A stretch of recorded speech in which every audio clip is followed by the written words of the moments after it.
जी। धन्यवाद सभापति जी।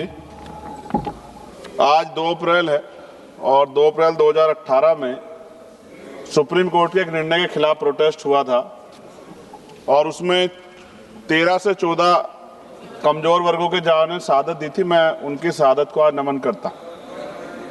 सभापति जी, 2021 से 2025 तक 749 सीएपीएफ के जवानों ने आत्महत्या की। सरकार बताए जवान दुश्मन से ज्यादा अपने सिस्टम से क्यों हार रहा है। और पिछले कुछ वर्षों में 46,000 से अधिक सीएपीएफ के जवानों ने और अधिकारियों ने वीआरएस ले लिया। आखिर ऐसी क्या परिस्थितियां हैं कि देश की सुरक्षा में लगे जवान खुद इस सेवा को छोड़ने को मजबूर हो रहे हैं। सभापति जी, 2023 का इलेक्शन हुआ, भारतीय जनता पार्टी 3 स्टेट जीती और उन्होंने पुराने नेताओं को उठा के नए लोगों को मुख्यमंत्री बनाया। ये पुराने नेताओं को अच्छा नहीं लगा होगा कुछ लोगों को, लेकिन ये सच है कि जो नीचे का कार्यकर्ता उसके मन में ये बात पैदा हुई कि हमारा भी अवसर आ सकता है अगर हम ईमानदार से काम करेंगे, जज्बे से काम करेंगे। वही पार्टी, वही सरकार जो नए अवसर की बात करती है, नए लोगों को कि भाई हमारी पार्टी में कोई नीचे का आदमी भी राष्ट्रीय अध्यक्ष बन सकता है, वही पार्टी ऐसा बिल लाई है जिसको लेके हमारे सीएपीएफ के जवानों में और अधिकारियों में चिंता है। सभापति जी, मैं इस विधेयक का नाम सीएपीएफ सामान्य प्रशासन रखा गया है, लेकिन इसके प्रावधानों को देखने के पर ऐसा प्रतीत होता है कि इसमें सीएपीएफ के हजारों अधिकारियों जवानों की बजाय बहुत सीमित संख्या में आईपीएस अधिकारियों के हितों को प्राथमिकता दी गई।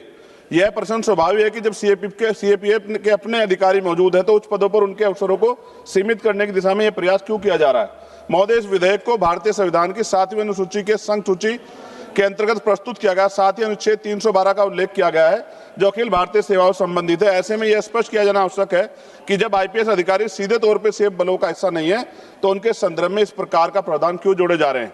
महोदय, विधेयक में यह भी दिखा गया है कि कुछ प्रावधानों के माध्यम से नियम बनाने का अधिकार एक सीमित दायरे में केंद्रित किया जा रहा है। इससे यह आशंका उत्पन्न होती है कि सीएपीएफ के अधिकारियों के हितों की सुरक्षा और पारदर्शिता और संतुलन प्रभावित हो सकता है।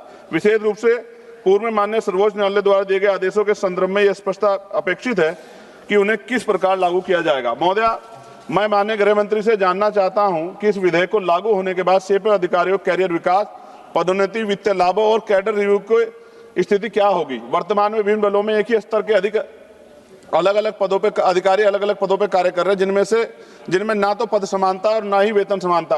यह स्थिति लंबे समय से चिंता का विषय रही है। महोदय, सरकार द्वारा इस विधेयक को एक व्यापक कानून बताते हुए अनावश्यक मुकदमों को समाप्त करने का तर्क दिया गया है, लेकिन यह भी एक तथ्य है कि पिछले वर्षों में कई मुद्दे न्यायालय तक गए और न्यायालय के निर्णयों के बाद भी उन्हें पूर्ण क्रियान्वयन को लेकर प्रश्न बने हुए हैं। पिछले 12 वर्षों में आपकी सरकार है, ऐसे में सरकार की जिम्मेदारी थी कि सरकार स्पष्ट करे कि नया विधेयक इन समस्याओं का समाधान किस प्रकार करेगा। मैं यह भी कहना चाहूंगा कि सीएपीएफ के जवान, हमारे जवान और अधिकारी देश की आंतरिक सुरक्षा की लीडर व सीमाओं की सुरक्षा लेकर महत्वपूर्ण संस्थानों, यहां तक कि इस लोकतंत्र के मंदिर, संसद की रक्षा और शहादत भी दी है सभापति जी, तक अपनी जिम्मेदारियां निभाते। ऐसे में उनके अधिकार और सम्मान, कैरियर सुरक्षा को सुनिश्चित करना केवल प्रशासनिक विषय बल्कि राष्ट्रीय सुरक्षा का भी प्रश्न है। तो मैं सरकार से आग्रह करना चाहता हूं कि वे सदन और देश के सामने स्पष्ट करें, यह विधेयक वास्तव में सीएपीएफ अधिकारियों और जवानों के हितों की रक्षा कैसे करेगा। कैसे उनके पदोन्नति, कैरियर विकास, न्यायालय द्वारा निर्धारित लाभों की सुरक्षा सुनिश्चित होगी। सभापति जी, सीएपीएफ जो CRPF, BSF, ITBP, SSB, CISF मिलकर 10 लाख का सुरक्षा बल है। जब उग्रवाद, आतंकवाद और नक्सलवाद के दंश में देश का 1/3 इलाका और जनमानस जल रहा होता है, तब सबसे पहले केंद्रीय बल तैनात किए जाते हैं। सीआरपीएफ के जाबाजों ने देश की सुरक्षा में कठिन क्षेत्रों में विपरीत परिस्थितियों के बावजूद दुश्मनों का डटकर मुकाबला करते हुए दुश्मनों से लोहा लिया है। बलों के अधिकारियों, कर्मियों की जान की परवाह नहीं है और शहादत गले लगा, चाहे पुलवामा हो, छत्तीसगढ़ हो या असम या मणिपुर। अंतर्राष्ट्रीय बॉर्डर पर अर्धसैनिक बलों से चीन और पाकिस्तान के साथ लड़ाइयों में शहादत दी है। ऑपरेशन सिंदूर में पहली शहादत बीएसएफ के जवान एसआई मोहम्मद इम्तियाज ने दी थी और समय समय पर बीएसएफ और आईटीबीपी ने दुश्मनों को मुंह तोड़ जवाब दिया। सभापति जी, खत्म करूंगा, अब 4.5 मिनट हुई। आज भी देश की रक्षा की पहली सुरक्षा लाइन 1962 में, हॉट स्प्रिंग 1965 में कच्छ का रण और देश की सीमाओं की रक्षा बड़े बड़ी शहादतें इतिहास में दर्ज है। आपको तो इतिहास से गहरा लगा, कुछ पन्ने पलटने चाहिए। सभापति जी, यहां से वहां तक ये सीएपीएफ के जवान इस पार्लियामेंट की तरफ आज देख रहे हैं कि पार्लियामेंट हमारे हितों की कैसे रक्षा करेगी। ये अलग बात है, सरकार बिल लाई है, सरकार के पास शक्ति है, उसको पास भी करा देगी, हम लोग तो विरोध दर्ज करा सकते हैं। लेकिन ये भी एक कड़वी सच्चाई है कि अगर हम कोई बिल ला भी रहे हैं, हम किसानों के खिलाफ, किसानों के लिए बिल लाए, वापस लेना पड़ा, और भी हम बहुत सारे बिल लाए जिन पे आपत्ति हुई। सभापति जी 10 सेकंड में खत्म करूंगा। क्यों नहीं हम अधिकारियों से बैठ के बात करते हैं कि बीच का रास्ता निकल जाए? हम अपनी सेना का मनोबल, अपने आर्म फोर्स का मनोबल क्यों गिराएं? वो भी तो हमारे लिए खड़े हैं ना। हम उनको, उनकी शहादत को भी सलाम करते हैं, अपने एक सीएपीएफ के जवान को सलाम करते हैं। हमारी जान है, वो हमारा गौरव, हमारा सम्मान है। हम उनके लिए यहाँ इसलिए अपना विरोध दर्ज करा रहे हैं क्योंकि वो असहमत है।